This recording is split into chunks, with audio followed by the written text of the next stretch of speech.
What up, what up, what up, what up?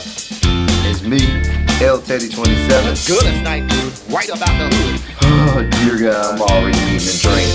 Look a damn mess. Just a damn mess. No means no, and yes means no.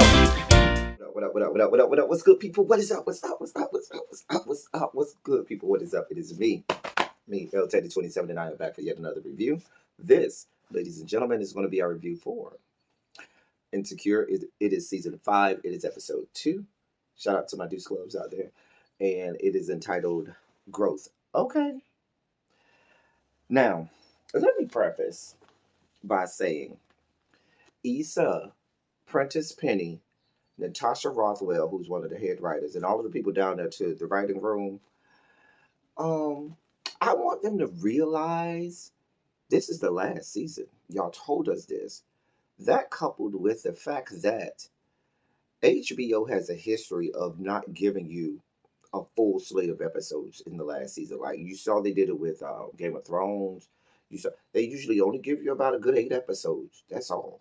And you know this show with HBO, they've only given them. I think the most we had in the season was 10 episodes. I think, but they usually only give them about 8. And so my reason for bringing that up is they're slow walking us down this road toward the end.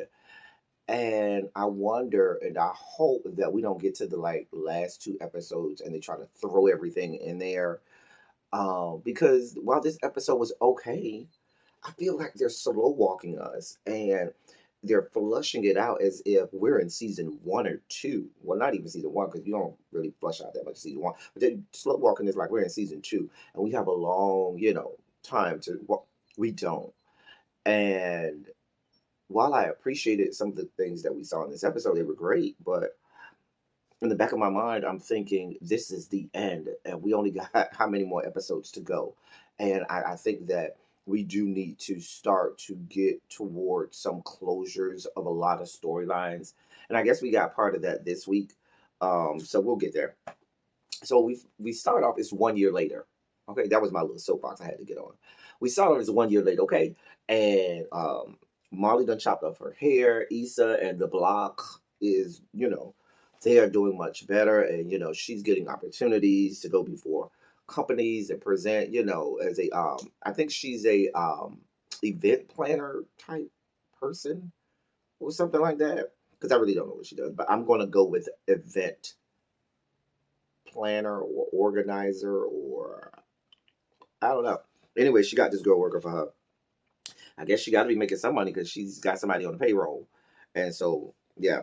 Anyway, Molly is doing well at her job, even though I ain't like that suit she had on. I mean, it looked real stud, lesbianic-ish, I don't, and not that there's anything wrong with a stud lesbian. I don't have no problem with stud lesbians. But if Molly is not a lesbian and not a stud, that outfit, that suit with the short hair, and then the suit was kind of too big and baggy on it. It just didn't work for me. The one she had on when she was, I think it was blue. She was at the at work or whatever. But she seems to be doing well at work. Issa seems to be doing well with her entrepreneurship, and they both seem to be doing much better than they were a year ago. Their friendship seems to have grown. They're hanging out, spending the night over each other's house. They are in a good place. They reach out to each other. They support each other. Dot dot dot dot dot. So forth and so on. But this is Insecure. Now they didn't come off the wagon this episode, but at some point during this season, they're gonna go back off the wagon and they ain't gonna be friends no more. They're gonna be fighting and windmilling in the streets. This is Issa and Molly we're talking about. Anyway, Light Skin Bay is back. Nathan, we like Light Skin Bay. We like Nathan, but this is Insecure. This is Issa. On the show, she's Issa D. In real life, she's Issa Rae. But anyway, I wonder, does Issa not get it? She's horrible with men. She is like the Black Widow. And I know a lot of women like that. It's like they are the Black Widow. They get all of these wonderful men that come into their lives, and then they always find a way to mess it up, or they always find a way to break someone's heart. And as for so much as there's a lot of women who are always complaining about there's just no good men, there's nobody right for me. And you have this show where both Molly and Issa have this embarrassment of riches with regard to men who are attracted to them. And at every turn, they find a way to fuck it up. They find a way to mess up. They find a way to find some type of flaw. And even when there's not a flaw in the man, I know a lot of women like that. I know a lot of women like that. Hell, I know a lot of men like that. Those men who date men. I wonder if I'm like that. No, I don't think I'm like that. No, that's not me. Anyway, so Issa meets up with light skinned babe. She's supposed to be helping him plan a 1 year anniversary for the little barbershop or whatnot. And they go through all of that. The barbershop look like it's doing well and so forth. He got employees and everything. Everything's going well with everybody in their jobs, careers, or you know, life paths. Okay. So we see Molly goes over to her parents' house and she's talking to her mom and dad about, getting their last will and testament together, making sure they, divvied out all of the, things that they have or whatnot. Mama had to wrote something on a little piece of paper, a couple things. She was like, I need you to do this for real. And I'm great. I'm glad. I'm sorry, not great. I'm glad that they put that in there because we do need to do more of that in our community. And we do need to empower our parents and let them know, listen, you got to work this out because when y'all gone, we're not going to be out here windmilling outside the funeral home or outside the church after the funeral about who getting what. Go ahead and decide this before you die. So I'm glad they had that. Anyway, her mama tried to introduce her to some dude. Well, not introduce her to him because she already knew him, but hook her up with dude that went to church with them. Name I think Herbert or something like that. Herbert wasn't that bad looking. He wasn't that bad. He could be cleaned up. Okay, y'all was just hating on her. I have a soft spot for men with glasses, so I don't know. But I feel like he could have been cleaned up. But I mean, maybe I'm just wishful thinking and wanting to clean him up after not Issa, after Molly's mom told us that Herbert over there working with something downstairs. I was here for it. He could be cleaned up. He could be cleaned up. You know what I'm saying? I wasn't mad at it. I wasn't mad at you. Herbert, I ain't hating on you. I ain't hating Herbert. Grr. We get on television and we watch these shows and people have these fantasy like expectations where everything is in place and people are chiseled out of granite and so forth and so on. And that's just not real life. Everybody's going to have something, that they need to work on and work out in real life. You know what I'm saying? And Herbert ain't no different from nobody else. So I was here for it. Everything's not an Instagram post, okay? Every relationship is not an Instagram post, okay? I'm just saying. Anyway, Issa goes and makes this presentation to this company, MBW, about, I guess they were trying to have this event or something like that that she was planning for them. She did this presentation about this dude named Crenshaw. Where y'all got their name from? Crenshaw, who is a stylist and designer and, meshes high fashion with, urban culture and, hip hop and all of that stuff. All of that stuff. And so, they're planning this like fashion show, but she was like, yeah, the company is like, yeah, he a little too. Let's just put it out there. He a little too hood, and his stuff that he got there is a little too urban for what we trying to go with. And so yeah, they told her, yeah, we like him. It seems cool, but it's a no for me, dog. Issa ain't really care for that. So then Molly, we see her at home. She's setting up his dating app. Now Molly is going through this dating app and asking these questions, and it makes her go through this self analysis where she looks at herself and she's like, I'm kind of fucked up. And she's remembering, in her head and, recollecting all of the moments that she's had over the years where she done fucked up. And she looks herself in the mirror and not literally, but, gives herself her own, critical analysis and says, yeah, I got some things that I need to work on. I'm not pleasant to deal with and be around and date. And I'm glad she started to do that. She's a complicated woman. She's a very complicated woman. Anyway, he's um the guy who told her no, she called his boss, and when she said that with that lady, she had to call the guy there to the meeting too. And so she sells them Crenshaw again and said, "Listen, give them an opportunity. This will be great. Da da da da da. All good things." They acquiesce and say, "Okay." Issa goes up to Crenshaw. They say, "Yeah, but we got some notes and some things that we don't want to see, and some provisos, parameters."